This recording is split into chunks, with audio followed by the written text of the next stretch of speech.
mautangan ba, ganun. So, may taong tumulong, gustong tumulong, kaya hindi na tayo ng masasabi na dito sa mundo perfect. So, hindi naman tayo lahat ay ganun eh. Kaya habang nabubuhay tayo gawin natin kung ano ang dapat magagawa, gawin natin kung ano ang dapat natin ibigay sa mga tama natin sa buhay. Kaya minsan din natin maisip na ay, nabubuhay pa ako, hindi ko man lang kayang ibigay, hindi ko man lang kayang alagaan ang mga tao ko sa buhay.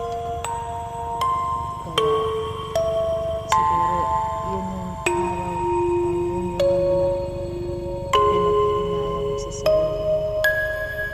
Lalo na may taong nag-iintay sa'yo ng pamilya mo na yun nga yung makita ka na nasa maayos sa buhay. Kaya kailangan habang nabubuhay natin sulit-silitin natin ng pagkakataon. Hindi sa lahat ng oras, hindi sa lahat ng